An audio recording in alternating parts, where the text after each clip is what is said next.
অর্ধ পৃথিবীর লিডার গুড়ার পিঠে সওয়ার হয়ে চলতে লাগলেন। রাস্তায় যাওয়ার সময় দেখলেন কত মহিলা গভীর রজনীতে হাতে পায়ে অর্নামেন্টস জুয়েলারি নিয়ে স্বর্ণের ব্যাগ নিয়ে হেঁটে যায়, কেউ ধরে না, কেউ দেখে না। আবার জিজ্ঞাসা করলেন একজনকে ধরে, মারে তোমার হাতে এতগুলো স্বর্ণ, কোন ডাকাত চোর কি তোমাকে দেখে না? মহিলা জবাব দিচ্ছে, জওয়ানকে গভীর রজনীতে তুমিও হেঁটে যাও, আমি তোমাকে চিনলাম না জওয়ান রে। এই রাষ্ট্রের খলিফা হযরত ওমর কোরআন দিয়ে চালায়, এই রাষ্ট্রের ভিতরে চুরো আল্লাহর ওলি হয়ে গিয়েছে। আল্লাহু আকবার। এই রাষ্ট্রের খলিফা হযরত ওমর, এই রাষ্ট্রের চুরেরা আল্লাহর ওলি হয়ে গিয়েছে। কিছু দূর যাওয়ার পরে দেখেন হযরত ওমর, লম্বা ইতিহাস, দুটা ঘটনা পাওয়া যায়, লম্বা ইতিহাস। হযরত ওমর ফারুক রাদিয়াল্লাহু তাআলা আনহু দেখতে পাইলেন একজন মহিলা, জোয়ান যুবতী একটা মেয়ে মানুষ, যুবতী একটা মেয়ে, অর্ধরাত্র হয়ে গিয়েছে, কোথায় যাবে, যাওয়ার কোনো জায়গা নাই, তার কাছে কোটি কোটি টাকার স্বর্ণ মুদ্রা। মহিলা ডাক দিয়া বলছে, জোয়ান আমি অনেক দূরে যেতে চাই, এই রাত্রবেলা কোথায় যাব, রাস্তাঘাট চিনি না, কি করা লাগবে? হযরত ওমর ফারুক রাদিয়াল্লাহু তাআলা আনহু দেখতে পাইলেন একটা জওয়ানের সঙ্গে ওই মেয়েটার কথা হয়। ওমর ফারুক রাদিয়াল্লাহু তাআলা আনহু অন্য জায়গায় তাঁবু ফেলে দিলেন, চিন্তা করলেন তিনি খবর নেবেন কি হয়। ওই যুবক ডাক দিয়া বলছে, বোন রে, দেখতে তুমি আমার বোনের মতো, তোমাকে বোন ডাকলাম ভাই হিসাবে, তুমি আমার কাছে রাত্রবেলা থেকে যাও, রাত্রটা কাটাইয়া দাও, আমি বিশ্বাস করি তোমার কোনো ক্ষতি হবে না। ইসলাম যদি রাষ্ট্রে তৈরি হয়, যা দেখেন কি হয়, একটা যুবতী মেয়ে একটা অপরিচিত ছেলের কথায় সাড়া দিয়েছে। রাষ্ট্রে খলিফা হযরত ওমর দূর থেকে সবগুলা দেখেন, তিনিও তাঁবু ফেলে দিলেন, দেখি তো কি হয়। ওই ছেলেটা শেষ পর্যন্ত মেয়েটার সর্বনাশ করে কিনা, অথবা সর্বস্ব লুটে নিয়ে যায় কিনা। রাত্রবেলা তাঁবুটা টাঙ্গাইয়া মেয়েটা ঘুমিয়ে পড়েছে। আল্লাহ রাব্বুল ইজ্জতুল জালাল বলছেন, মুসলমানেরা, যেই দিন আল্লাহ শত্রুদেরকে অগ্নিকুণ্ডের দিকে ঠেলে নিয়ে যাওয়া হবে, যেই দিন আল্লাহর শত্রুদেরকে, আল্লাহর শত্রু কারা? যারা ইবাদত করে তারা, বলেন, যারা সওয়াবের কাজ করে তারা, কথা বলেন না কেন? যারা মোবাইল চালায় তারা, কেন মোবাইল আমরা চালাই না? সবাই চালাই, টেলিফোনে কথা বলেন না? না আমরা সব খারাপ কাজ করতেছি, আমরা সবাই মোবাইলে টেলিফোনে কথা বললেও কি খারাপ হয়ে গেল? বলেন না। আল্লাহর রাসূল সাল্লাল্লাহু আলাইহি ওয়াসাল্লামকে আল্লাহ তাআলা জানিয়ে দিতে চান, বন্ধুরে, দুনিয়ার জমিনে যেদিন আল্লাহর শত্রুদেরকে অগ্নিকুণ্ডলীর দিকে নিয়ে যাওয়া হবে কিয়ামতে, আল্লাহর শত্রু তারা যারা দুনিয়ার জমিনে আল্লাহর নাফরমানি করে, গুনার কাজ করে, হারাম কাজে লিপ্ত হয়। আল্লাহ যে কথাগুলা বলছেন সেই কথাগুলা যারা মানতে চায় না, আল্লাহর শত্রু তারা যারা আল্লাহর বিরোধিতা করে, আল্লাহ সওয়াবের কাজ করতে বলেছেন, হালাল কাজ করতে বলেছেন, যারা হালাল কাজ ছেড়ে হারাম কাজে লিপ্ত হয়ে যায়, যারা ন্যায় ছেড়ে অন্যায় কাজে লিপ্ত হয়ে যায়, যারা দুনিয়ার জমিনে অশ্লীলতায় ভরপুর করে দেয়, আমরা এমন হাজী সাহেব আছি, আমরা এমন আল্লাহর গোলাম আছি, আমরা এমন তাহাজ্জুদওয়ালা আছি, আমরা এমন রোজাওয়ালা আছি, আমরা তাসবিহ পড়ি, আমরা কোরআন সুন্নাহর মতে চলি, আমরা 5 ওয়াক্ত মসজিদে ইবাদত করি, তাহাজ্জুদের সময় রাত্রবেলা কান্নাকাটি করে ভুক বসাইয়া দেই, সেজদায় গেলে 10-15 মিনিট যায়, শুধু কান্না করি আর কান্না করি। আমরা এমন বুজুর্গ আছি, কিন্তু মসজিদ থেকে বের হয় নিজের ছেলেমেয়ের বিয়ের সময় ডেক সেট লাগাইয়া রাত দিন গান বাজাই, তখন আল্লাহর কথা মনে থাকে না, ঠিক কিনা বলেন? রাত দিন আমরা গান বাজনা করি, আজান হয়ে গেলে গান বাজনা বাদ্যযন্ত্র বন্ধ করে দেই, আজান শেষ হয়ে গেলে চালু করি। আমি জানতে চাই, আজানে বন্ধ করলেন কোন কারণে? আজানে বন্ধ করতে বলছে কে? আর আজানের পরে চালু করতে বলছে কে? আল্লাহর নাফরমানি আজান হলেও বন্ধ থাকবে, আজান না হলেও বন্ধ থাকবে। আপনি মসজিদে আসবেন, লম্বা লম্বা সালাত পড়বেন, সিজদা করবেন, আর মসজিদ থেকে বের হয়ে ডেক সেট লাগাইয়া সারা রাত সারাদিন নাচানাচি করে গান বাজনা করে ছেলে মেয়েদেরকে নাচাবেন। এমন মুসলমান আল্লাহর আদালতে কোনো দরকার নাই। আল্লাহ বলছেন তার নামাজ পড়বে, রোজা রাখবে, ইবাদত করবে, কিয়ামতের দিনে কোটি কোটি সালাত নিয়া কোটি কোটি সওয়াব নিয়ে আমার সামনে আসবে। এই সালাত, এই সিয়াম তাদেরকে জান্নাত নিবে না, জাহান্নামে নিয়ে যাবে। কারণ মসজিদে তাদের চরিত্র আর চেহারা একটা, মসজিদ থেকে বের হয়ে গেলে আরেকটা। আল্লাহ বুঝাতে চাইলেন, গোলাম রে, এই মসজিদে যেভাবে আমি আল্লাহ আছি, মসজিদের বাহিরে আমি আল্লাহ আছি, তোমার সঙ্গে মসজিদের ভিতরে আমি আল্লাহ যেভাবে থাকি গোলাম, মসজিদের বাহিরে তোমার সঙ্গে আমি থাকি। তুমি মনে করেছো গান বাজনা যখন করো আমি দেখি না? আল্লাহ রাব্বুল ইজ্জত ওয়াল জালাল বলছেন, গোলাম রে, তুমি আমার শত্রু হয়ে গিয়েছো। তোমাকে যেই দিন জাহান্নামে নিব, তুমি মনে করতেছো তোমার বডি, তোমার চেহারা, তোমার দিল তোমার পক্ষে সাক্ষী দিবে। আজ যে আনন্দ উপভোগ করলা, হাত দিয়া ডুলে তাল দিলা, হাউসি বাম্পার করলা, নাচানাচি করলা, গান গাইলা, গোলাম তুমি মনে করেছো তোমাকে তোমার শরীর বাঁচাইয়া দিবে। এরপরে আয়াতে আল্লাহ বললেন, হাত্তা ইদা মা জাউহা শাহিদা আলাইহিম সামউহুম ওয়া আবসারুহুম ওয়া জুলুদুহুম বিমা কানু ইয়ামালুন। আল্লাহ রাব্বুল ইজ্জত ওয়াল জালাল বললেন, তারা যখন জাহান্নামের কাছে পৌঁছে যাবে, আল্লাহ রব্বুল ইজ্জত ওয়াল জালাল যখন অগ্নিকুণ্ডলীর দিকে তাদেরকে টেনে নেবেন, ঠেলে তাদেরকে নিয়ে যাওয়া হবে, ওদেরকে বিন্যস্ত করা হবে বিভিন্ন দলে বিন্যস্ত করা হবে। আমরা দেখবো কিরে, আমাদের সাথে না নামাজ পড়লো, আমাদের সাথে না তাসবিহ পড়লো, আমাদের সাথে দাঁড়াইয়া দাঁড়াইয়া জিকির করলো, আমাদের সাথে হাত উঠাইয়া কান্না করে আল্লাহর কাছে কত কান্না করলো, চোখের পানি ছেড়ে মুখ বসাইয়া দিল। আর আজকে ওই লোকটা আলাদা দলে বিভক্ত হয়ে, আলাদা গ্রুপে বিভক্ত হয়ে গিয়েছে, জাহান্নামে যায়। ব্যাপার কি?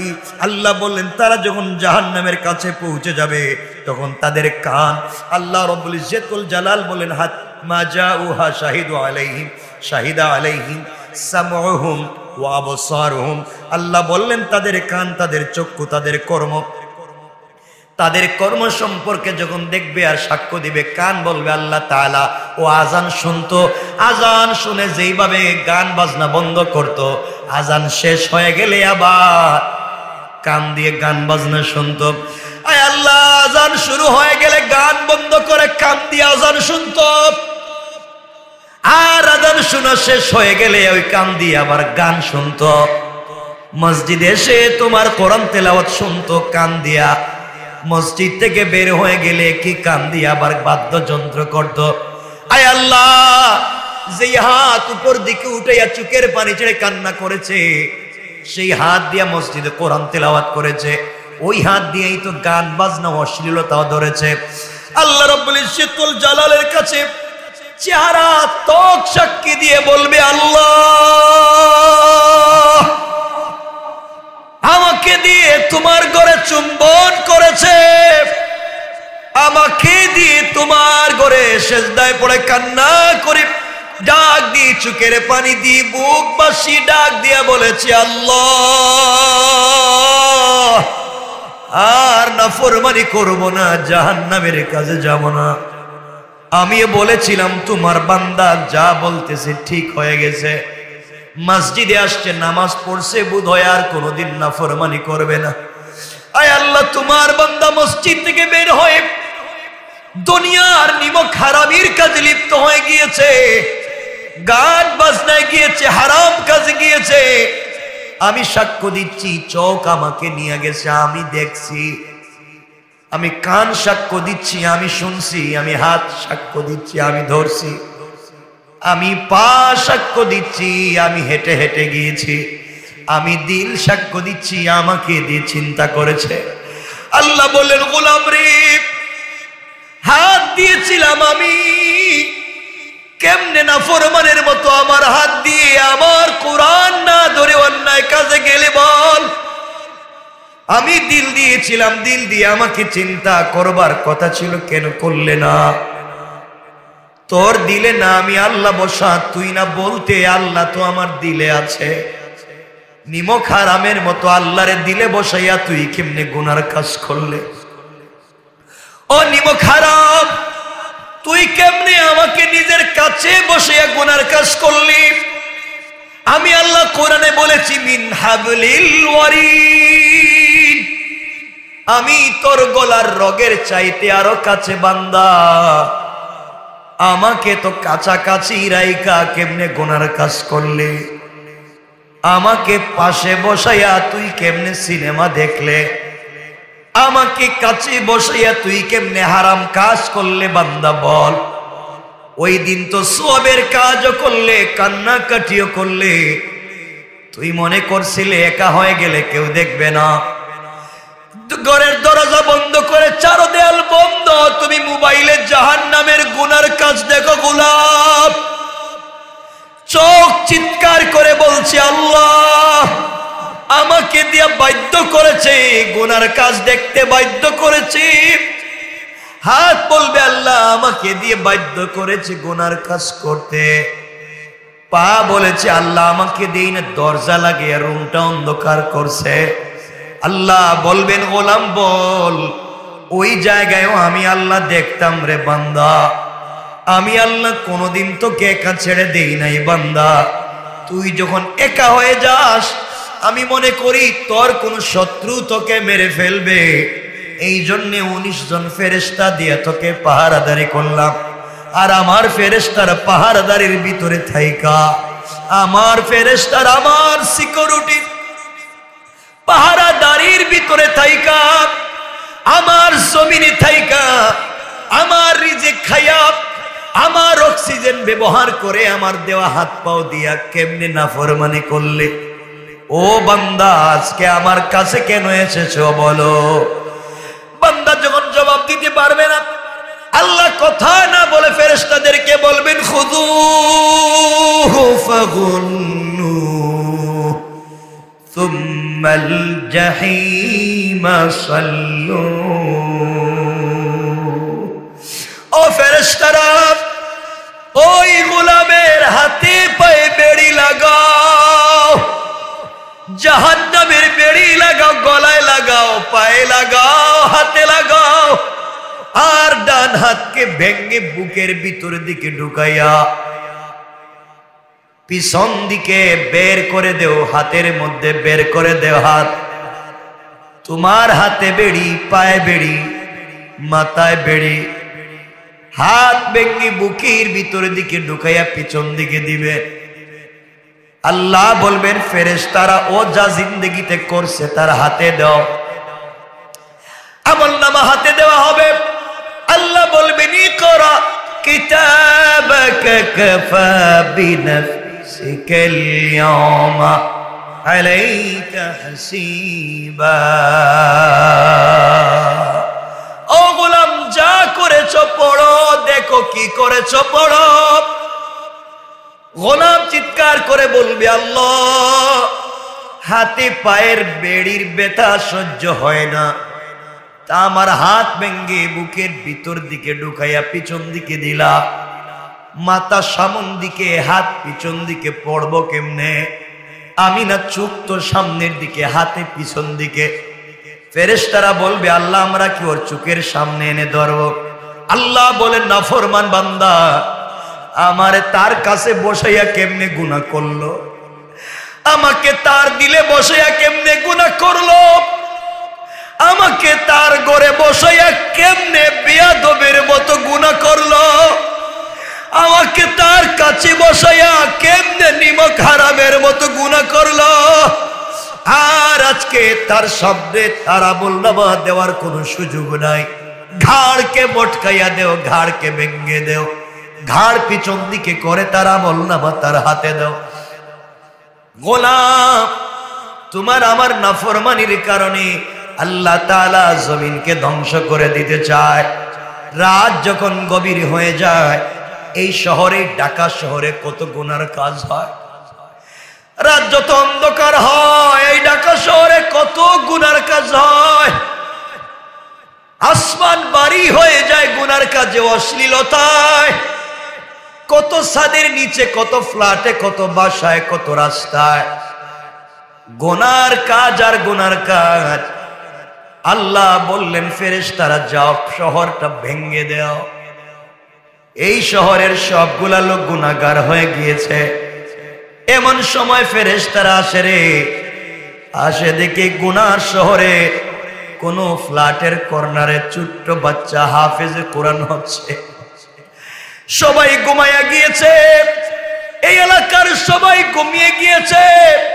হিফজুল কোরআনের 8 বছরের বাচ্চা গভীর রাত্র 3টায় ঘুম থেকে উঠে সেজদায় পড়ে ডাক দিয়ে বলেছে, আল্লাহ, এই শহরে তো আমিও থাকি, গভীর রাত্রে আমিও তো কোরআন পড়ি। ফেরেশতারা বলছে, আল্লাহ, গিয়েছিলাম শহর ভেঙে দিতে, গিয়ে দেখি বাচ্চারা উঠে উঠে ঘরের কর্নারে কোনায় কোনায় কোরআন পড়ে। আল্লাহ বললেন ফেরেশতারা সাক্ষী থাকো, আজ এই শহরকে ধ্বংস করে দিতে চাইলাম, এই বাচ্চাদের কারণে ওদেরকে বাঁচাইয়া দিলাম। তারাও যদি ভালো হয়ে যায়, আমি আল্লাহ সবাইকে কিয়ামতের দিন বাঁচাইয়া দেওয়ার ওয়াদা দিলাম। আল্লাহু আকবার। আপনি কেমনে জাহান্নামের আগুন থেকে বাঁচাবেন, কেমনে গুনার কাছ থেকে বাঁচাবেন? রব বলেছেন, তুমি যত নাফরমানি করো, যত অন্যায় করো, কেউ দেখতেছেন না, দেখতেছেন কে? এখন আমরা বলেন জওয়ান ভাইদেরকে বলছি, ভাই তুমি আর আমি যে সিনেমা দেখতেছি, মোবাইলে অশ্লীলতা গুনাহ করতেছি, কেউ দেখতেছে না। কে দেখতেছে? সবাই বলেন আল্লাহ দেখতেছেন। আল্লাহ বলছেন তাদের কান, তাদের চেহারা, তাদের চোখ, তাদের হাত পাও ওই দিন আল্লাহর কাছে সাক্ষ্য দিবে। ওই দিন আমরা বলবো ক্বালু লিজুলুদিহিম, আমরা আমাদের চেহারারে বলবো, চেহারা যার ক্রিমের জন্য, পারফিউমের জন্য, চেহারাকে সুন্দর করবার জন্য কত মেকআপ করেছেন, কত কিছু করেছেন, আমরা চেহারাকে বলবো ক্বালু লিজুলুদিহিম লিমা শাহিদতুম আলাইনা, আমরা আমাদের ত্বককে বলবো তোমরা আমাদের বিপক্ষে কেমনে সাক্ষী দিলে, কেমনে তুই আমার বিরুদ্ধে সাক্ষী দেস? আমি তোর জন্য কত কিছু করলাম, এই চেহারাকে সুন্দর রাখবার জন্য কত কিছু করলাম, লেমা শাহিদতুম আলাইনা, তুই কেমনে আমার বিরুদ্ধে আল্লাহর দরবারে সাক্ষী দেস? তখন চেহারা বলবে, আল্লাহ সবকিছুকে বাক শক্তি দিয়েছেন, আমি কিন্তু আজকে কথা বলতেছি, আল্লাহ আমাকে বলছেন কথা বলার জন্য, আমি আল্লাহ আমাকে সৃষ্টি করছেন, আল্লাহর থেকে আল্লাহর খেয়ে আল্লাহর সামনে দাঁড়াই আমি মিথ্যা কথা বলতে পারবো না, আমি যা জানি আজকে সব বইলে দিব। কি বুঝলেন? আপনার এই চামড়া, আমার এই চামড়া বলতেছে আমি যা জানি সব বলে দিব। আল্লাহু আকবার বলে। কে বলতেছে? আরে আল্লাহ না সে, আচ্ছা চামড়া বলতেছে, চামড়া বলতেছে যা জানি সব বলে দিব। বিশ্বাস হয় না? বলেন বিশ্বাস হয় না? এই চামড়া আসেনি আপনাদের শরীরে, এটারে মনে করছেন খুব বিশ্বস্ত বন্ধু, কাটলেই এখানে কাটলেই আপনি এটা লাগান ওটা লাগান বন্ধ করেন, খুব ভালো বন্ধু আপনার এই শরীরের চামড়া। কিয়ামতের দিন হেই আপনার বিরুদ্ধে সাক্ষী দিবে, এই চামড়া সাক্ষী দিবে। আপনি পায়ে ব্যথা পাইলে কত কষ্ট পান, তাড়াতাড়ি ব্যান্ডেজ করেন, পুরো বডি অকেজু হয়ে যায়। পায়ের একটা আঙ্গুলে ব্যথা পাইলে, এই আঙ্গুলে ব্যথা পাইলে সাথে সাথে তাকে ব্যান্ডেজ করে ভালো করতে চান, ওই সাক্ষী দিবে, ওই আপনার বিরুদ্ধে সাক্ষী। আপনি আপনার চোখে সুরমা লাগান, ডিজাইন করেন, চমৎকার করেন, কানকে নাককে, কিয়ামতের দিন তারা সাক্ষ্য দিবে। বিশ্বাস হয় না? কথা বলেন বিশ্বাস হয় না? মাথার চুলের গোড়া থেকে পায়ের পাতা পর্যন্ত প্রত্যেকটা অঙ্গ প্রত্যঙ্গ আল্লাহর দরবারে ওই দিন সাক্ষ্য দিবে। বিশ্বাস হয়? বলেন বিশ্বাস হয়? তাহলে আমরা দরজা লাগাই যে গুনাহ করি, কেউ দেখে না? বলেন কেউ দেখে না? কম্বলের নিচেও কেউ দেখে না? বোধহয় না, দেখে না মনে হয়। হ্যাঁ, কে দেখেন? সবাই বলেন কে দেখেন? জওয়ানেরা বলো, কলেজে পড়ে, স্কুলে পড়ে, ইউনিভার্সিটিতে পড়ো, গুনার কাজ করো, চুপ দিয়া, হাত দিয়া, পা দিয়া, অঙ্গ প্রত্যঙ্গ দিয়া, কেউ দেখে না। দেখেন কে? কি জবাব দিবা? কি জবাব আল্লাহর কাছে দিবা? আল্লাহ বলছেন আমি তো তোমার চামড়াকে বলবো কথা বল। ওই দিন চামড়া বলবে আপনি কি করছেন। বিশ্বাস হয়? আচ্ছা, এরপর আল্লাহ রাব্বুল ইজ্জত ওয়াল জালাল বলছেন এরপরে কান রে ধরবেন। 22 নম্বর আয়াত থেকে বলছেন কান রে ধরবেন। কান তুই বল তোর এদিকে কি কি শুনছে। আপনি বলবেন না আমি তো সারাদিন ওয়াজ শুনছি। কি বলবেন? বলবেন নি আপনি? সারাদিন তো ওয়াজ শুনছি আর জিকির করছি তসবিহ পড়ছি, আমি তো আর কান দিয়ে আর কিচ্ছু করি নাই। আল্লাহ বলবেন কান একটু কথা বলতো। বলবে আল্লাহ মসজিদে এসে ওয়াজ শুনছি ঠিকই, কিন্তু মসজিদ থেকে বাইরে গিয়েই ধুম ধাড়াক্কা শুরু করে আওয়াজ শুরু করে দিয়েছে গানের। বলবে না এটা? কান কান শুনলে বলবে না মনে হয়? কান বলবে। আমি বলতেছি না আমার কথা, আল্লাহ বলছেন এরপরে কান রে ধরবেন। এরপর আল্লাহ বলছেন চোখ রে ধরবেন। চোখ তুমি বলো তো কি দেখছো?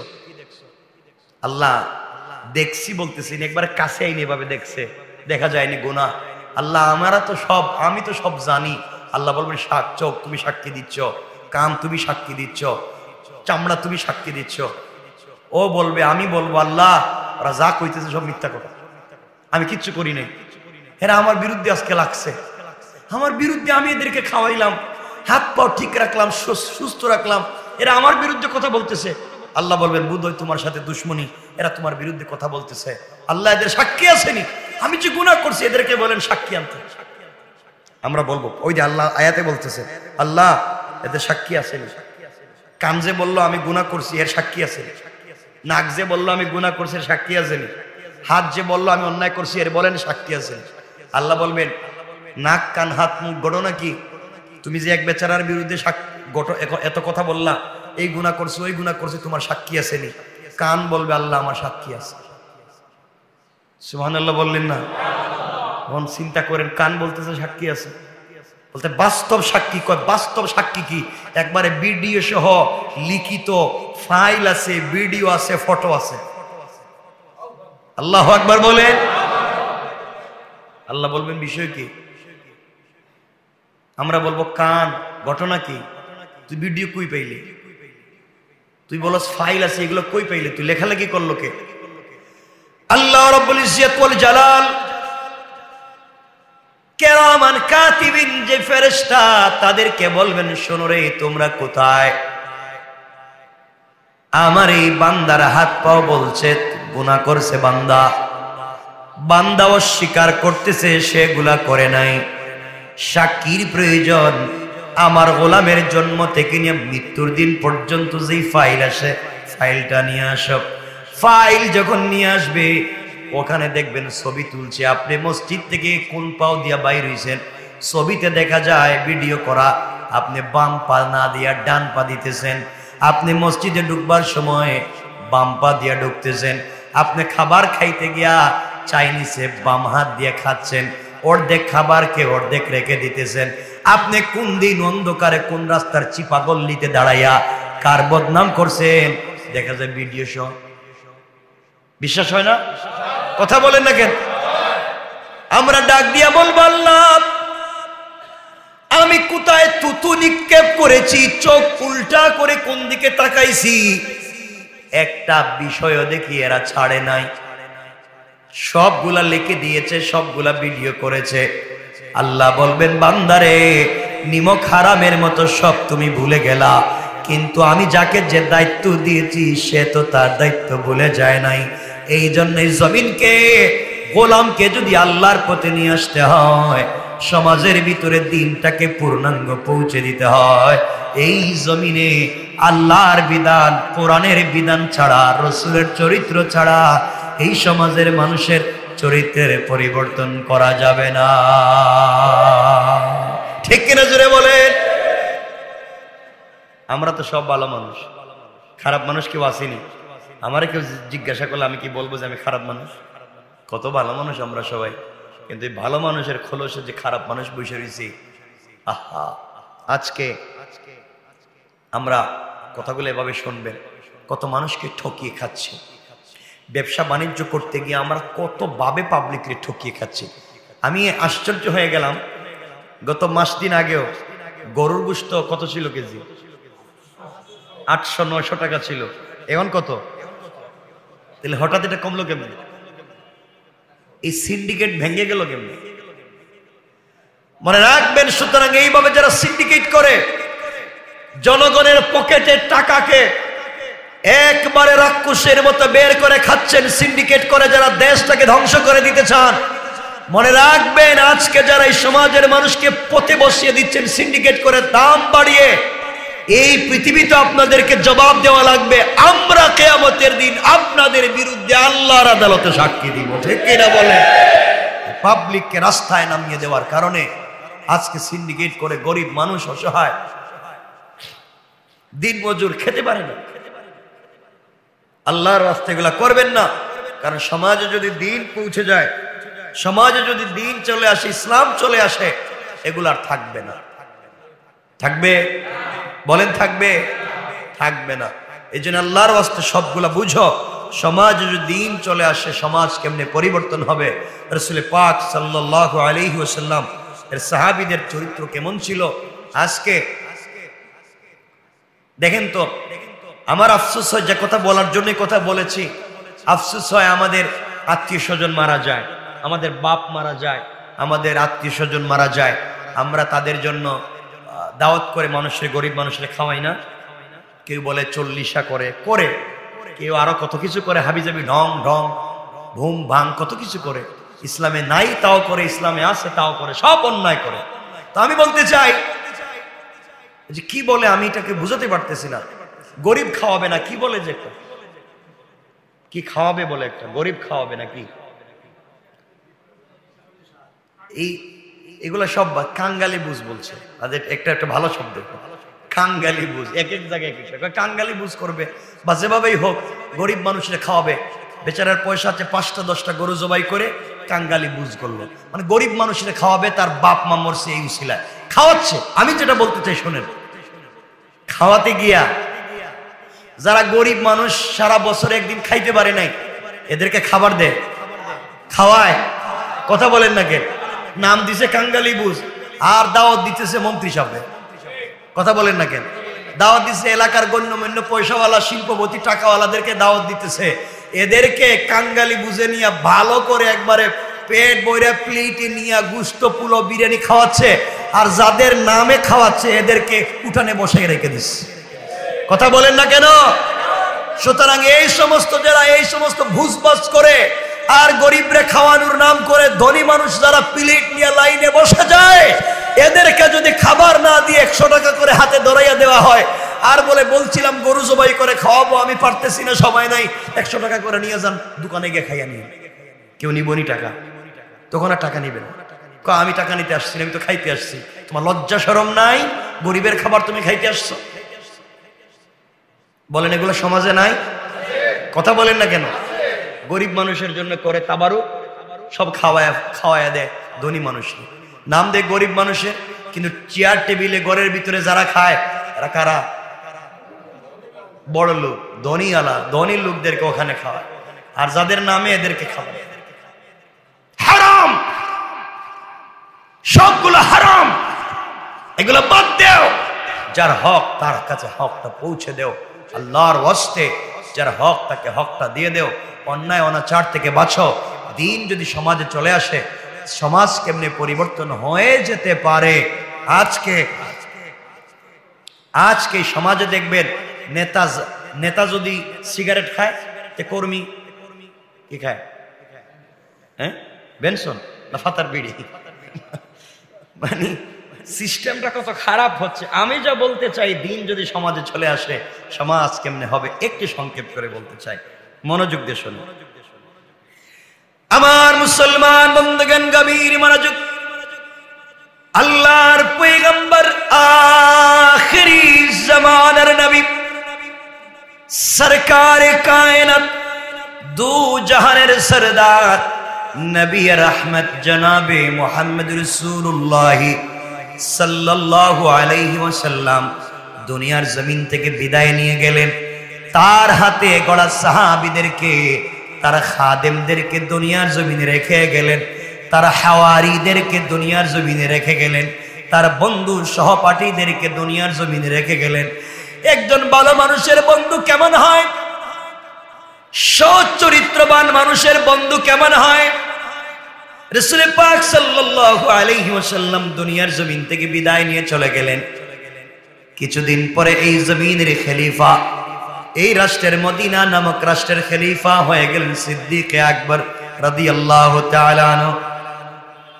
কিছুদিন সিদ্দিকে আকবর এই জমিনে, আল্লাহর জমিনে আল্লাহর দ্বীনের আমানত রক্ষা করতে চাইলেন। রাসূল পাক চলে যাওয়ার পরে তিনি সেবা করলেন, খিদমত করলেন। সিদ্দিকে আকবর ইন্তেকাল করলেন, এই জমিনের খলিফা হয়ে গেলেন হযরত ওমর। হযরত ওমর তো মাত্রাতিরিক্ত গরম মানুষ, যার সঙ্গে কোনো স্যাক্রিফাইস নাই, যিনি দরদ আর নরম কোন সুর বুঝতে পারে না, যার কাছে ইনসাফ একবারে সমান সমান। এই লোকটা যখন খলিফা হয়ে গেলেন, এই দুনিয়ার খলিফা, শুধুমাত্র আমাদের দেশের মতো একটা দেশের প্রেসিডেন্ট না, অর্ধ জাহানের খলিফা, পৃথিবীর পূর্ব থেকে পশ্চিম, উত্তর থেকে দক্ষিণ, গোটা দুনিয়ার অর্ধেক রাষ্ট্রের প্রেসিডেন্ট হয়ে গেলেন হযরতে। কথাগুলো বুঝো রে ভাই, ওমরের মতো মানুষ আমাদের সমাজে দরকার আছে না নাই? কথাগুলো বুঝো, দিল দিয়া বুঝো, ইসলামটাকে বুঝো। দুহাত জোর করে বলছি, ভালো করে বুঝো। আল্লাহ আমাদের যাদেরকে গ্রামের মুরব্বী বানাইছেন, সমাজের অভিভাবক বানাইছেন, দলের নেতা বানাইছেন, লিডার বানাইছেন, পাড়ার লিডার বানাইছেন, দুহাত জোর করে বলছি বাইরে, আল্লাহ আমাকে বানান নাই, তোমাকে বানাইছেন। এর অর্থ তোমাকে একটা গুরুর দায়িত্ব দিয়েছেন, তোমার কাছে আমানত দিয়েছেন, তোমাকে দায়িত্বশীল মনে করে তোমার কাছে দায়িত্ব দিয়েছেন। বাইরে দুহাত জোর করে বলছি, দুনিয়ার আমানতটা রক্ষা করো। তুমি তোমার অধীনস্থদের হক আদায় করো, তুমি তোমার কর্মীর সাথে ভালো ব্যবহার করো, তুমি তোমার সমাজের সাধারণ নাগরিকের সঙ্গে ভালো ব্যবহার করো।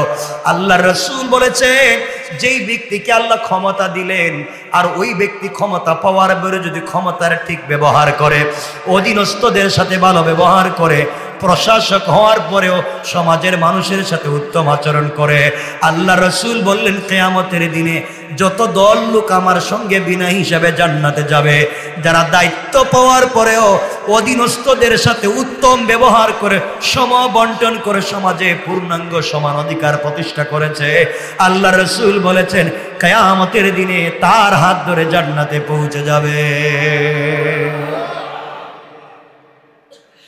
খলিফাতুল মুসলিমিন, আমিরুল মুমিনিন হযরতে ওমর ফারুক রাদিয়াল্লাহু তাআলা আনহু যখন খলিফা হয়ে গেলেন, হযরতে ওমর ফারুক রাদিয়াল্লাহু তাআলা আনহু একদিন চাইলেন মুসলিম বাহিনীর অবস্থা সচক্ষে দেখবেন।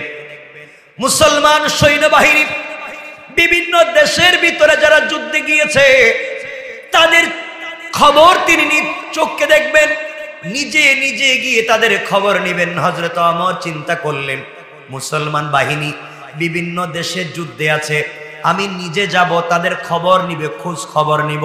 কারণ যখন প্রেসিডেন্ট সৈন্যবাহিনীর সামনে দাঁড়াইয়া যায়, তখন তারা দুর্বল হলেও শক্তি পায়। কথা বলেন না কেন?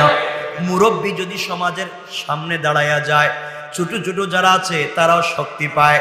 হযরত ওমর চিন্তা করলেন, আমি যাই, মুসলমানদের অবস্থাও জানবো, মুসলমানরা কি অবস্থায় আছে তাও বুঝতে পারবো। এই বলে হযরত ওমর ফারুক রাদিয়াল্লাহু তাআলা আনহু ঘোড়ায় চড়ে, ঘোড়ার পিঠে চড়ে মদিনা থেকে চলতে লাগলেন শামের দিকে, শামের সীমান্তের দিকে চলতে লাগলেন। শাম যাবেন, আজকের সিরিয়া থেকে নিয়ে পুরা এলাকা তখন শাম ছিল। শামের দিকে হযরত ওমর ফারুক রাদিয়াল্লাহু তাআলা আনহু পৌঁছে গেলেন। ওই জায়গার সেনাপ্রধান ছিলেন আবু উবাইদা ইবনুল জাররাহ রাদিয়াল্লাহু তাআলা আনহু। হযরত ওমর ফারুক রাদিয়াল্লাহু তাআলা আনহু মুসলিম জাহানের খলিফা, অর্ধ দুনিয়ার শাসক, আর বাকি অর্ধেকের ভিতরে যারা শাসন করে তারা মুসলিম খলিফাকে ট্যাক্স দেয়, কর দেয়, জিজিয়া দেয়। ট্যাক্স দিয়ে তারা সমাজের ভিতরে চলাফেরা করে। এমন একজন খলিফা হযরত ওমর একা একা ঘোড়ার পিঠে চড়ে, গ্রামের কথা বলছি না, গ্রামের লিডারের কথা বলছি না, অর্ধ পৃথিবীর লিডার ঘোড়ার পিঠে সওয়ার হয়ে চলতে লাগলেন। রাস্তায় যাওয়ার সময় দেখলেন কত মহিলা গভীর রজনীতে হাতে পায়ে অর্নামেন্টস জুয়েলারি নিয়া স্বর্ণের ব্যাগ নিয়ে হেঁটে যায়, কেউ ধরে না, কেউ দেখে না। আমার জিজ্ঞাসা করলেন একজনকে ধরে, মারে তোমার হাতে এতগুলো স্বর্ণ, কোন ডাকাত চোর কি তোমাকে দেখে না? মহিলা জবাব দিচ্ছে, জওয়ানকে গভীর রজনীতে তুমিও হেঁটে যাও, আমি তোমাকে চিনলাম না জওয়ান রে। এই রাষ্ট্রের খলিফা হযরত ওমর কোরআন দিয়ে চালায়, এই রাষ্ট্রের ভিতরে চুরো আল্লাহর ওলি হয়ে গিয়েছে। আল্লাহু আকবার। এই রাষ্ট্রের খলিফা হযরত ওমর, এই রাষ্ট্রের চুরেরা আল্লাহর ওলি হয়ে গিয়েছে। কিছু দূর যাওয়ার পরে দেখেন হযরত ওমর, লম্বা ইতিহাস, দুটা ঘটনা পাওয়া যায়, লম্বা ইতিহাস। হযরত ওমর ফারুক রাদিয়াল্লাহু তাআলা আনহু দেখতে পাইলেন একজন মহিলা, জোয়ান যুবতী, একটা মেয়ে মানুষ, যুবতী একটা মেয়ে, অর্ধরাত্র হয়ে গিয়েছে, কোথায় যাবে, যাওয়ার কোনো জায়গা নাই, তার কাছে কোটি কোটি টাকার স্বর্ণ মুদ্রা। মহিলা ডাক দিয়া বলছে, জোয়ান আমি অনেক দূরে যেতে চাই, এই রাত্রবেলা কোথায় যাব, রাস্তাঘাট চিনি না, কি করা লাগবে? হযরত ওমর ফারুক রাদিয়াল্লাহু তাআলা আনহু দেখতে পাইলেন একটা জওয়ানের সঙ্গে ওই মেয়েটার কথা হয়। ওমর ফারুক রাদিয়াল্লাহু তাআলা আনহু অন্য জায়গায় তাঁবু ফেলে দিলেন, চিন্তা করলেন তিনি খবর নেবেন কি হয়। ওই যুবক ডাক দিয়া বলছে, বোন রে, দেখতে তুমি আমার বোনের মতো, তোমাকে বোন ডাকলাম ভাই হিসাবে, তুমি আমার কাছে রাত্রবেলা থেকে যাও, রাত্রটা কাটাইয়া দাও, আমি বিশ্বাস করি তোমার কোনো ক্ষতি হবে না। ইসলাম যদি রাষ্ট্রে তৈরি হয়, যা দেখেন কি হয়। একটা যুবতী মেয়ে একটা অপরিচিত ছেলের কথায় সাড়া দিয়েছে। রাষ্ট্রে খলিফা হযরত ওমর দূর থেকে সবগুলা দেখেন, তিনিও তাঁবু ফেলে দিলেন, দেখি তো কি হয়। ওই ছেলেটা শেষ পর্যন্ত মেয়েটার সর্বনাশ করে কিনা, অথবা সর্বস্ব লুটে নিয়ে যায় কিনা। রাত্রবেলা তাঁবুটা টাঙ্গাইয়া মেয়েটা ঘুমিয়ে পড়েছে, মেয়েটাকে ঘুম পাড়াইয়া তার সমুদয় সম্পদগুলা মেয়েটার মাথার কাছে রেখে দিয়া ওই ছেলেটা সারা রাত্র দাঁড়াইয়া দাঁড়াইয়া বন্দুক হাতে নিয়ে পাহারাদারি করে। একটা জোয়ান যুবক ছেলে, 18-20 বছরের যুবক ছেলে, 18-20 বছরের একটা যুবতী মেয়েকে অন্ধকার রাত্রে কাঁপে, কোটি টাকার সম্পদ সাথে পাওয়ার পরে সম্পদও নেয় না, মেয়েটার উপরে হিংস্র জানোয়ারের মতো পড়ে না, সারা রাত দাঁড়িয়ে দাঁড়িয়ে পাহারাদারি করতে লাগলো। মেয়েটাও সারা রাত না ঘুমায় ঘুমায় যুবকটাকে পরীক্ষা করে, দেখিনি আমার উপরে হিংস্র জানোয়ারের মতো ঝাঁপিয়ে পড়ে কিনা, দেখি আমার সম্পদগুলা নিয়ে যায় কিনা।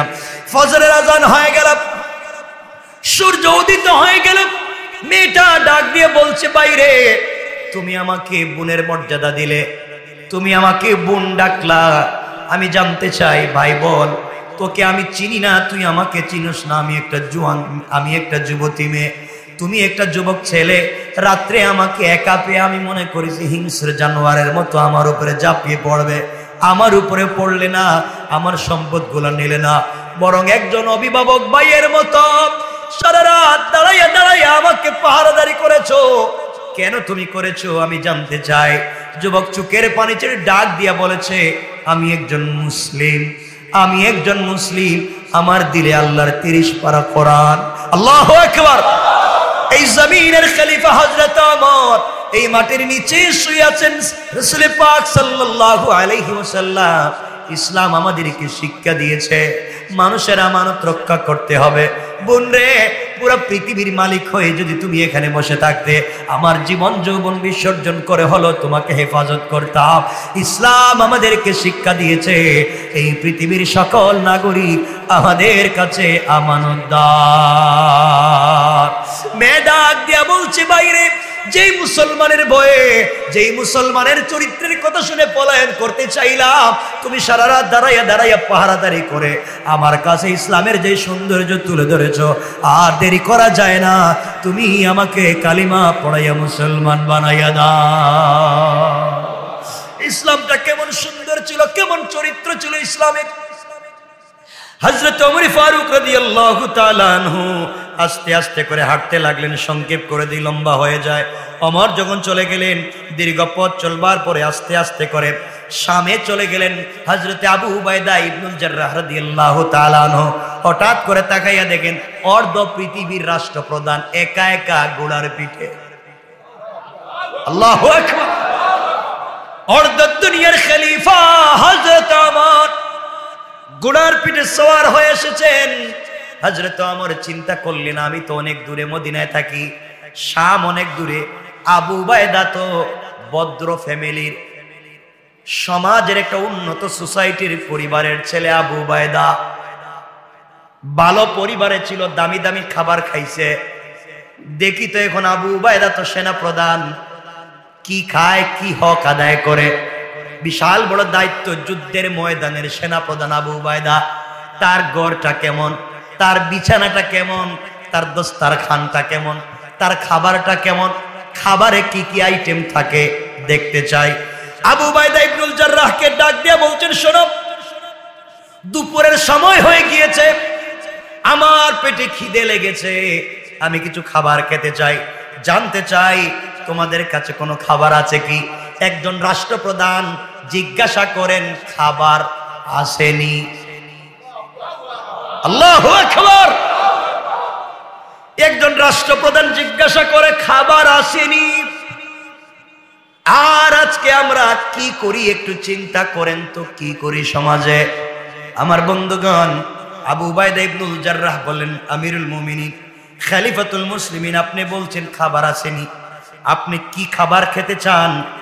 সাধারণ সেনা সদস্যদের খাবার খেতে চান নাকি সেনা প্রধানের খাবার খেতে চান? কথাগুলা বুঝবেন। আবু উবাইদা ডাক দিয়ে বলছেন খলিফা, আপনি কি সাধারণ সৈন্যদের খাবার খেতে চান নাকি সেনা প্রধানের খাবার খেতে চান?